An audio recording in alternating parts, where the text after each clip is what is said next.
Hello दोस्तों, मैं फिर से आ गया मेरा और एक नया वीडियो लेके।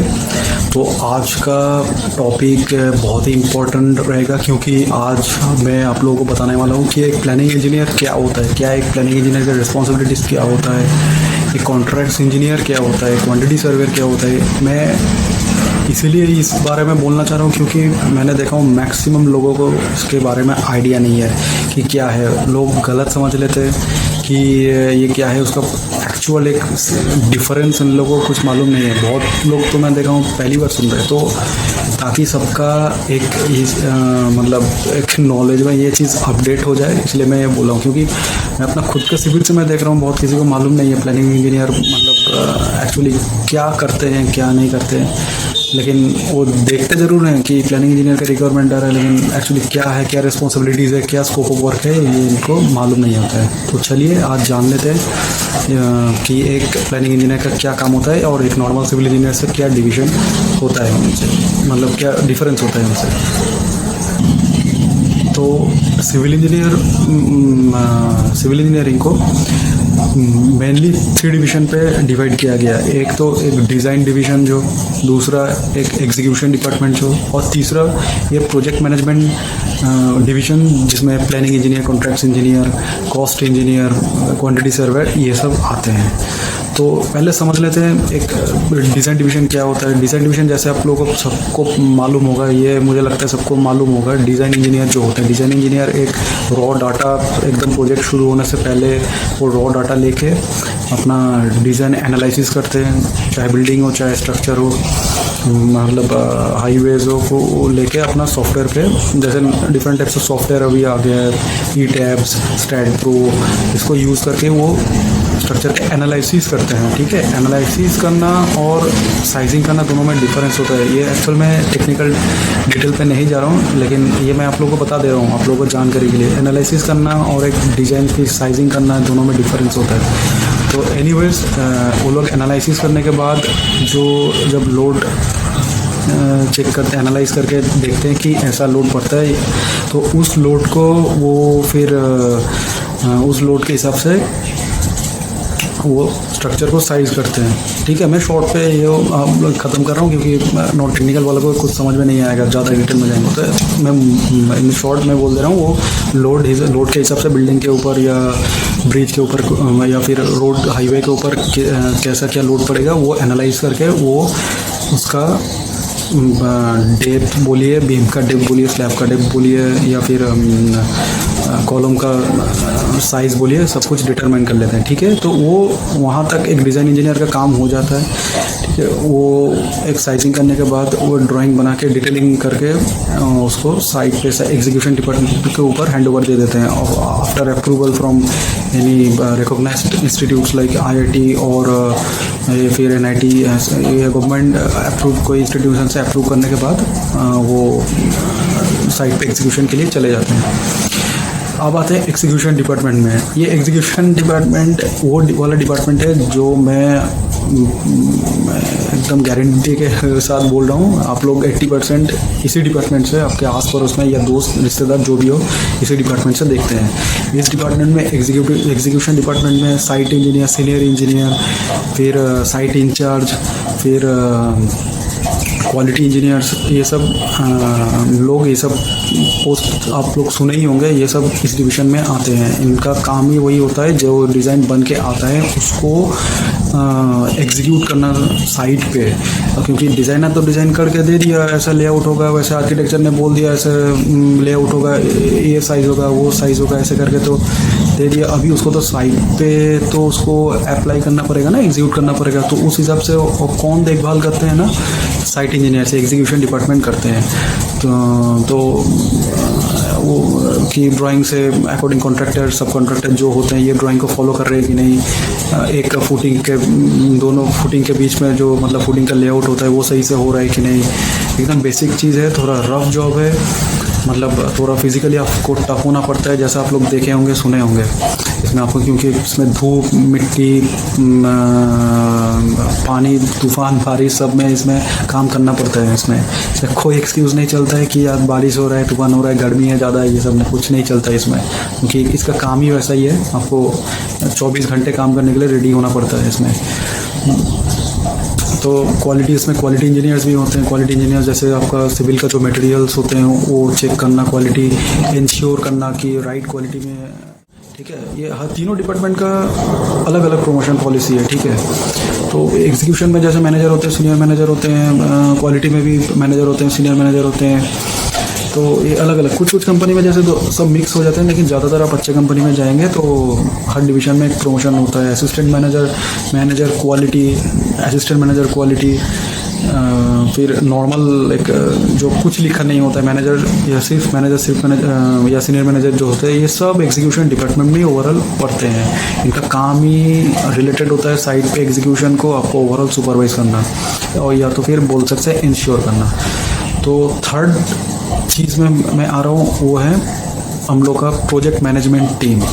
प्रोजेक्ट मैनेजमेंट टीम जिसमें planning engineer, contracts engineer, delay analyst, quantum specialist, फिर और बहुत सारे हैं जो इस डिपार्टमेंट में आते हैं।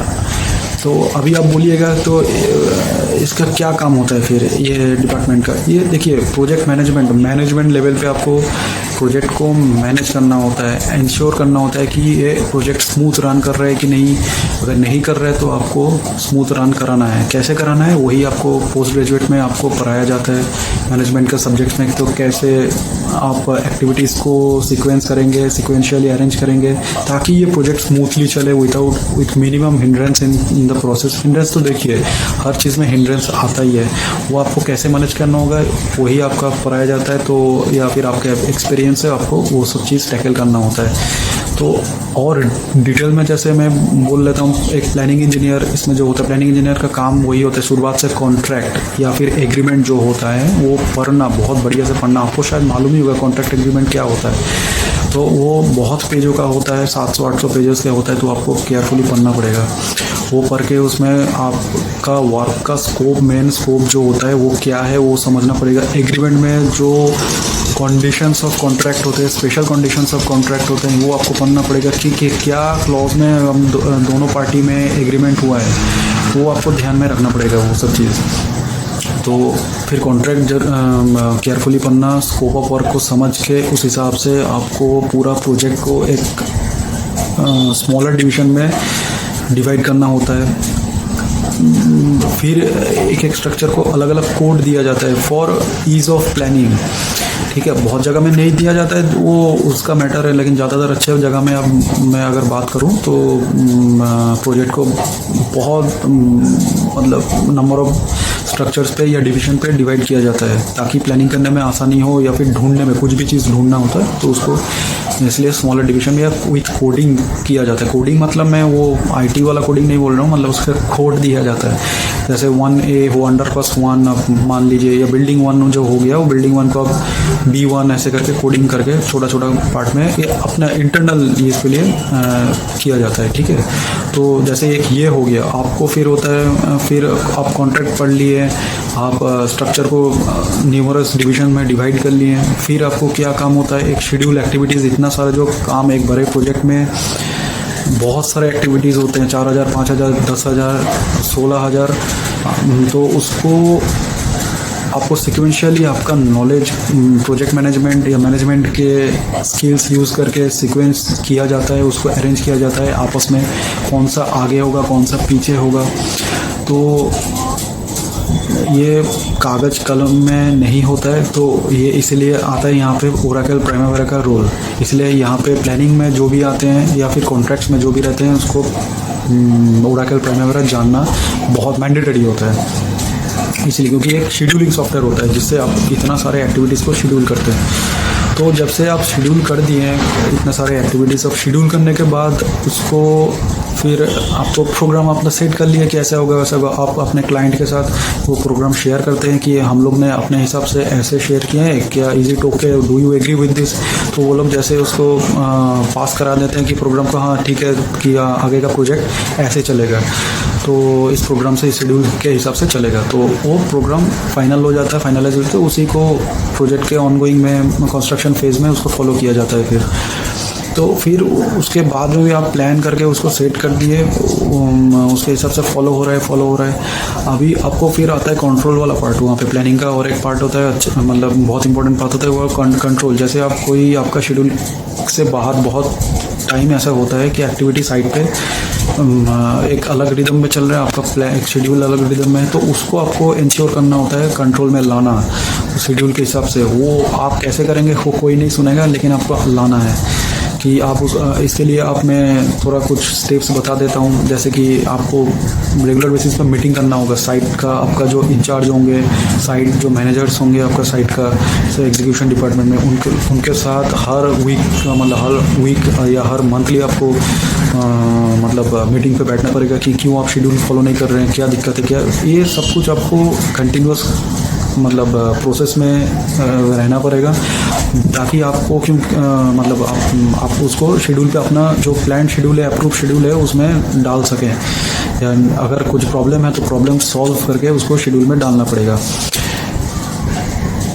तो ये होता है, ऐसे कंट्रोल होते हैं मतलब ऐसे कंट्रोल किया जाता है। फिर आपको ट्रैक रख रहे हैं आप कितना अर्न वैल्यू होगी आपका प्रोजेक्ट का, एक महीने पे काम करने के बाद आपका कंपनी कितना करोड़ रुपया या कितना लाख रुपया अर्न कर लिया, वो वैल्यू को आप अपना प्लान्ड वैल्यू के साथ कंपेयर करते हैं कि आप जो एक महीने का प्लान्ड किए थे इतना वैल्यू, वो भी आपका ओरेकल प्राइमवेरा आपका काम आसान कर देता है। उसमें आप जो जिस हिसाब से जितना अच्छे से डाटा फीड कीजिएगा तो दिखा देगा उस महीने का प्लान वैल्यू कितना है, उसको अगेंस्ट में आप कंपेयर करते हैं कितना अर्न वैल्यू आपका कंपनी का होगा। ये सब एक प्लानिंग इंजीनियर का काम होता है। अगर प्लान वैल्यू अर्न वैल्यू में गड़बड़ हो है, आप कितना प्लान के उससे नीचे आ गया आपका अर्न वैल्यू तो क्यों हुआ, ये सब चीज़ आपको डायग्नोसिस करना होता है, पॉइंट आउट करके आपका चीफ प्रोजेक्ट मैनेजर जो होते हैं उसके साथ डिस्कस करना होता है, या तो फिर आपका प्लानिंग मैनेजर जो या फिर लीड प्लानिंग इंजीनियर जो होते हैं वो उसके साथ डिस्कस करना होता है कि ऐसा बात हो रहा है। क्रिटिकल टास्क होते हैं, उसमें क्रिटिकल टास्क आपको साइट टीम को, मैनेजर्स को, जो साइट में जितना मैनेजर्स होते हैं, मैनेजर लेवल के जितना आदमी, उन लोगों को नोटिफाई करना कि ये सब क्रिटिकल एक्टिविटीज़ है जिसकी वजह से आपका प्रोजेक्ट में हैम्पर होता है, डिले होता है। तो वो आपको उसको साइट टीम को ध्यान रखने के लिए आपको कॉन्टिन्यूस मतलब पोक करते रहना पड़ता है, ठीक है, या फिर नोटिफाई करते रहना पड़ता है। अब आता है कॉन्ट्रैक्ट्स इंजीनियर। कॉन्ट्रैक्ट्स इंजीनियर का क्या रोल रहता है? प्लानिंग इंजीनियर जब मतलब देखिए कॉन्ट्रैक्ट्स एक चीज़, ये फील्ड इतना बड़ा है ये चीज़, तो अकेले प्लानिंग इंजीनियर कभी कभार संभाल नहीं पाता है। तो उस टाइम में कॉन्ट्रैक्ट इंजीनियर का एंट्री होता है, वो कॉन्ट्रैक्ट्स को और डिटेल तरीके से पढ़ते हैं, क्योंकि देखिए कॉन्ट्रैक्ट्स में बहुत चीज़ मेंटेन करना होता है। जैसे कि इवेंट लॉग बुक होता है, जब कोई चीज़ कोई आपका एक्टिविटी जैसे एक्सकवेशन हो या कास्टिंग हो, कोई पर्टिकुलर स्ट्रक्चर का वो डिले चल रहा हो तो क्यों डिले चल रहा है उसका एक लॉग बुक होता है, ठीक है। तो डिले लॉग बुक आपको मेंटेन करना होता है विद डेट वाइज, बहुत स्पेसिफिक। यहाँ पे वो चल गया, ये चल गया, अरे ऐसे लिख देते बाद में मैनेज कर लेंगे, ये सब नहीं होता है इस डिवीजन में। वो साइट पे आपका फिर भी चलता होगा ऐसे, लेकिन यहाँ पे नहीं चलता है, क्योंकि यहाँ पे आप इवेंट लॉग बुक में जब आप मेंटेन कोई भी डिले इवेंट का मेंटेन करते हो, कॉन्ट्रैक्ट इंजीनियर कोई भी मेंटेन करता है, तो उसको स्पेसिफिकली वहाँ पे डेट, टाइम, स्ट्रक्चर, नेम सब कुछ मेंशन किया जाता है वहाँ पे कि मतलब किस वजह से डिले हो रहा है, कब से डिले चालू हुआ है और कितना दिन ये चल रहा है प्रोसेस। तो ये सब चीज़ इसको कॉन्ट्रैक्ट एडमिनिस्ट्रेशन बोला जाता है। तो वो होता है कोई लेटर जैसे, और एक रिस्पॉन्सिबिलिटी होता है कॉन्ट्रैक्ट इंजीनियर का, जैसे कोई क्लाइंट से आपका कोई लेटर आया कि भाई आपका ऐसा प्रोजेक्ट ऐसा हो रहा है, डिले चल रहा है, तो उसका रिप्लाई देना आपको कॉन्ट्रैक्ट इंजीनियर का या फिर एक प्लानिंग इंजीनियर का रोल होता है कि आपको एक फॉर्मल तरीके से आपको लेटर का रिप्लाई देना होता है। डिले हो रहा है तो अगर आप देख रहे हैं कि ऑब्जर्व कर रहे हैं वो भी मतलब प्राइमवेरा से कि ये डिले क्लाइंट की वजह से हुआ है, तो वो एनालिसिस करके आपका एक्सटेंशन ऑफ टाइम लेना पड़ता है कि ये गलती मेरा नहीं है, वो तो क्लाइंट का गलती है, उस वजह से आपको ये भाई मेरा हक बनता है कि मुझे एक्स्ट्रा टाइम मिले, कि ये तो मेरा अपना खुद का गलती नहीं है। तो ये सब चीज़ आपको समझना पड़ता है, एनालाइज करना पड़ता है। बहुत सारे मेथड्स होते हैं एनालिसिस करने पर, ये डिटेल में मैं नहीं जा रहा हूँ इस वीडियो में।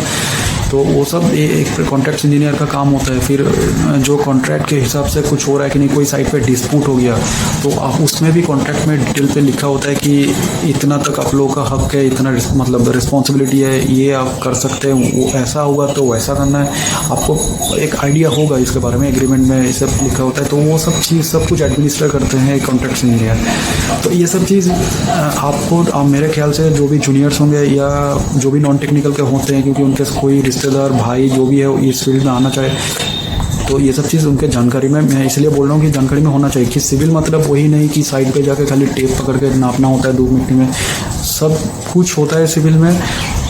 ये डिपेंड करता है आप में कितना कैपेसिटी है, आप ले सकते हैं ये सब चीज़। अगर आप टफ बंदे हैं तो आप एग्जीक्यूशन डिपार्टमेंट में ज़रूर जाइए, क्योंकि वहाँ पे आपको धूल मिट्टी ये सब चीज़ में आपको दौड़ भाग धूप में पसीना ये सब काम करना जिसको अच्छा लगता है वो उसी में जाए। अगर जिसको बहुत स्टडी रिसर्च एनालिसिस ये सब चीज़ में अच्छा लगता है तो ये प्लानिंग डिज़ाइन कॉन्ट्रैक्ट्स इंजीनियर ये सब चीज़ में वेलकम है, क्योंकि ये सब चीज़ में आपको कंटिन्यूस पढ़ते रहना है। ऐसा नहीं है आप 2 साल पोस्ट ग्रेजुएट कर लिए, 1 साल पोस्ट ग्रेजुएट कर लिए तो आप ज़िंदगी भर के लिए शांति हो गए, ये ऐसा नहीं होता है।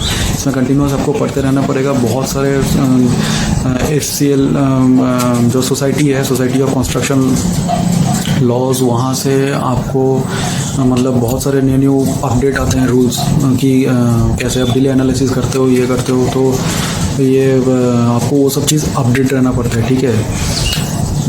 तो ये एक बेसिक और एक क्वांटिटी सर्वेयर जो होते हैं, क्वांटिटी सर्वेयर का भी काम वही होता है कि क्वांटिटी को सर्वे करना। ये ध्यान से सुनिएगा, क्वांटिटी सर्वे करना उसका काम होता है।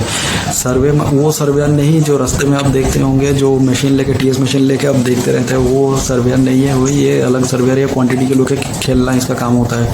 जो बजट आपका मंथली फिक्स हो जाता है या फिर प्रोजेक्ट के लिए फिक्स होता है उस प्रोजेक्ट के लिए, तो उसको वो कंटिन्यू सर्वे करते रहता है कि कहीं बजट से भाग तो नहीं जा रहा है, भाग रहा है तो प्लानिंग इंजीनियर को वो इन्फॉर्म करता है या फिर प्रोजेक्ट मैनेजर को इन्फॉर्म करता है वो।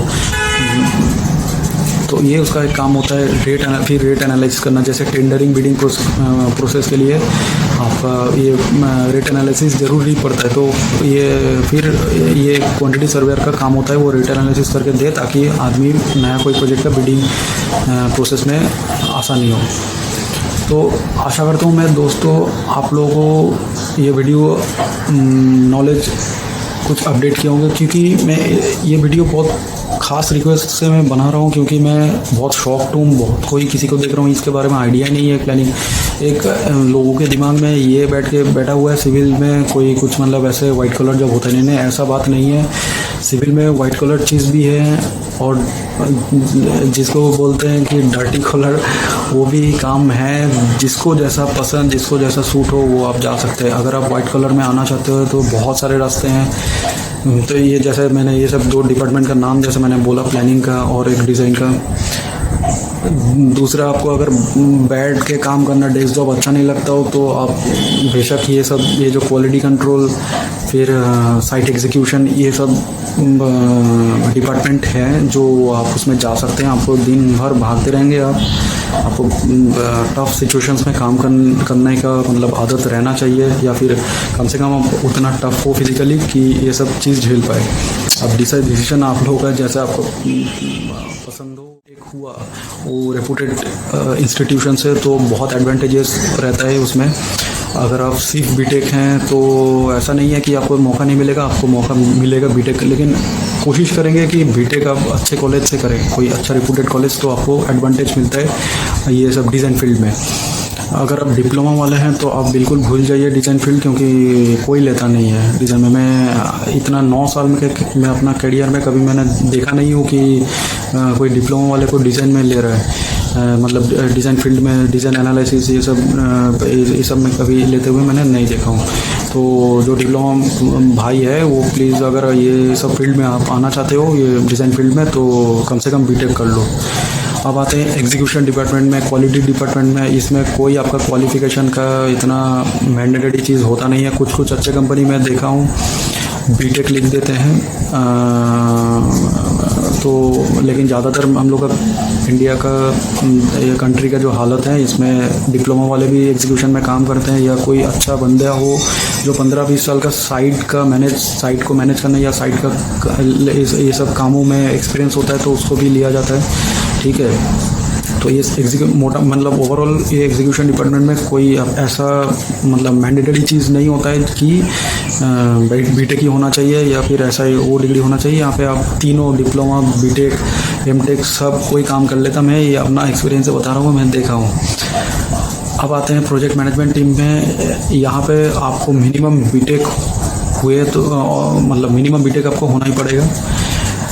उसके बाद अगर आप पोस्ट ग्रेजुएट करते हैं कोई अच्छा कॉलेज से, लाइक निकमार हो या फिर RICS हो, आप नेट पे जाके ज़रूर सर्च कर सकते हैं एक निकमार का और RICS क्या है, उसका स्टेटस क्या है कंट्री में या फिर रिस्पेक्ट क्या है। अब ये मुझे बोलना नहीं पड़ेगा, ये सब चीज़ आप लोग जानते ही होंगे। तो वो एक ये सब पोस्ट ग्रेजुएट इस सब इंस्टीट्यूशन से अगर करते हैं तो आपका वैल्यू बहुत ही बढ़ जाएगा इसमें, मतलब प्लानिंग में। ऐसा नहीं आप बोलोगे कि ये डिप्लोमा वाला का चांस नहीं, डिप्लोमा वाला को मैंने बहुत सारे प्लानिंग में घुसते हुए देखा हूँ, लेकिन वो एक भी अच्छा कंपनी नहीं होता है। मैं बोल दे रहा हूँ, जितना बड़े बड़े कंपनीज़ हो, रेपूटेड कंपनीज़ है या फिर बड़े कंसल्टेंट्स होते हैं जैसे जैकॉब्स, एटकिंस ग्लोबल, फिर एईकॉम, बर्न्स मैकडोनल्ड, ये सब जो फिर SMEC, जो ये सब बड़े MNC कंसल्टेंट फर्म है, ठीक है। ये लोग आपको डिप्लोमा होंगे तो घुसने तक नहीं देता है। ये लोग या तो फिर PMI सर्टिफिकेशन आपको करना पड़ेगा या तो फिर आपका पोस्ट ग्रेजुएट होना चाहिए ये सब अच्छे इंस्टीट्यूशन से।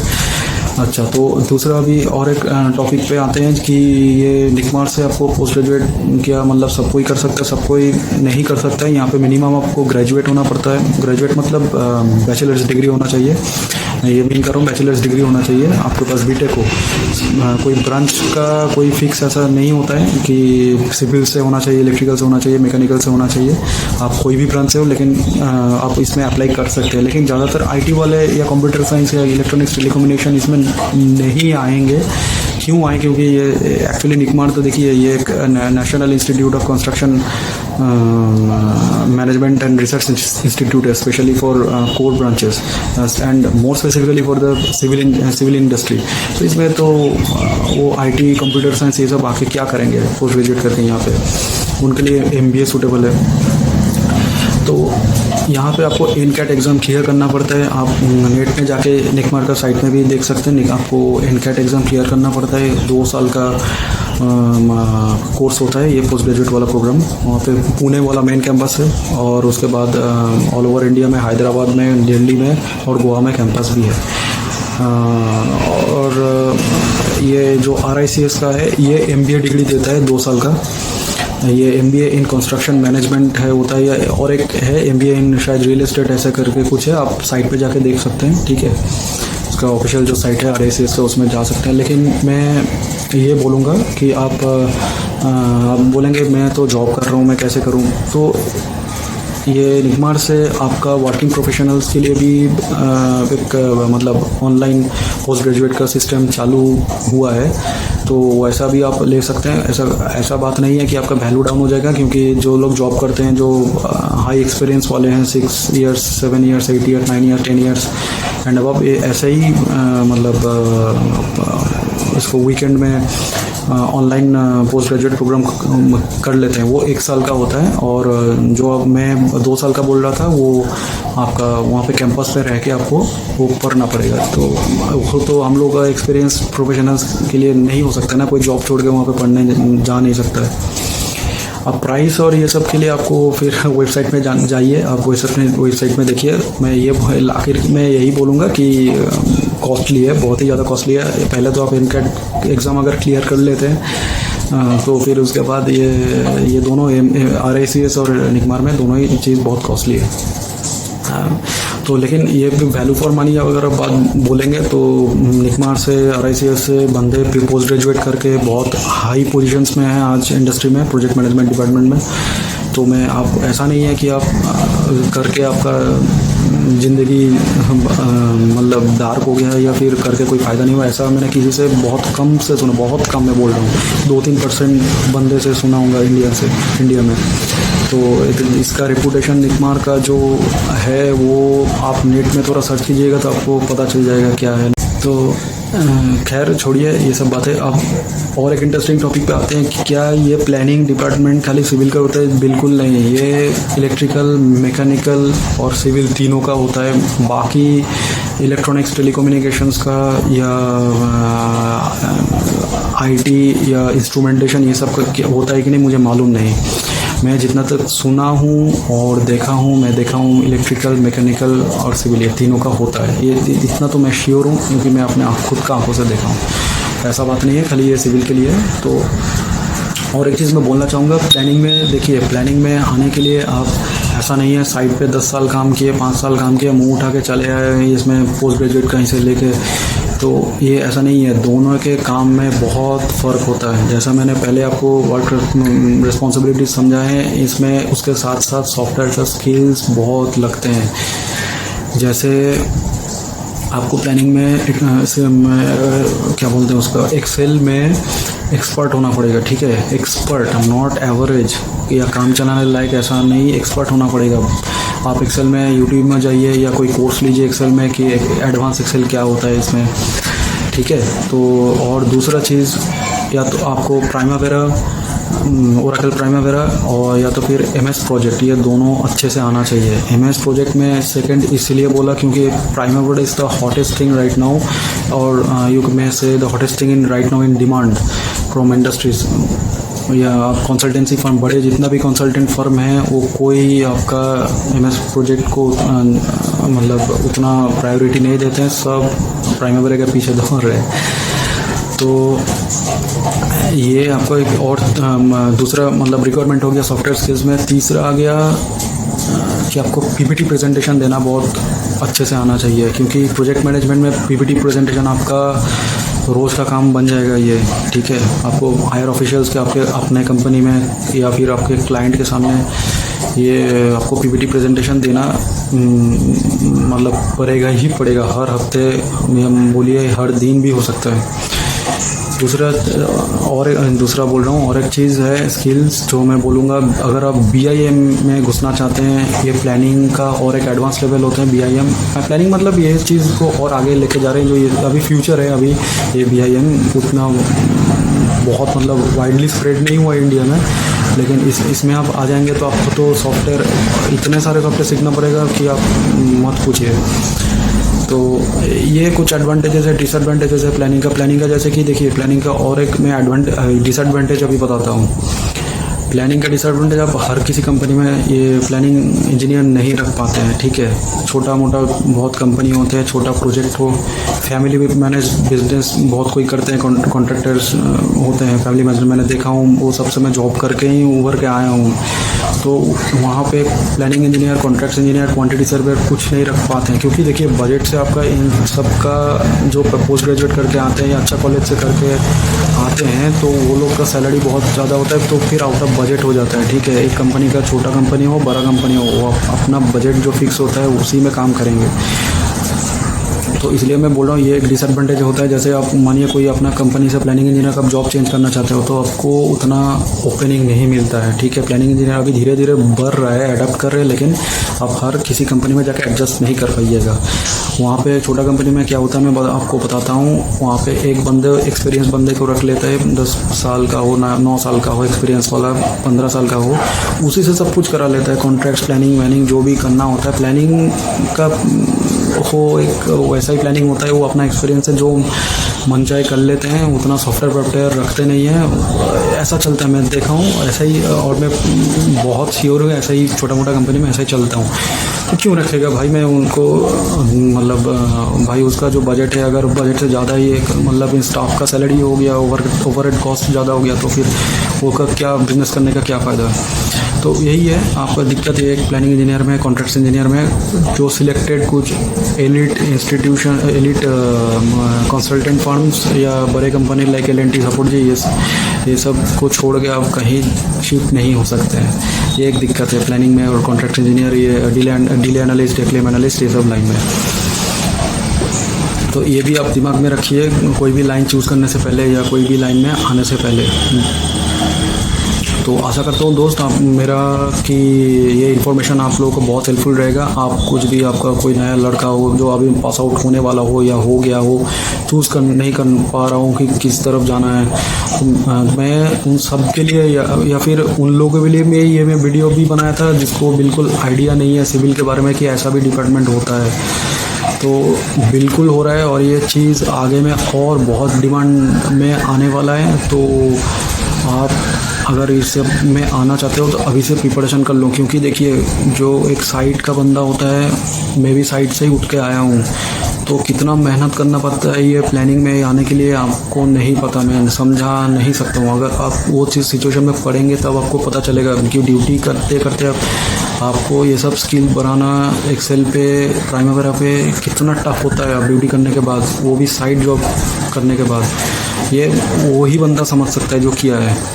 तो आप आइए, मैं ऐसा नहीं हूँ कि डिस्करेज कर रहा हूँ, आप कोशिश करो।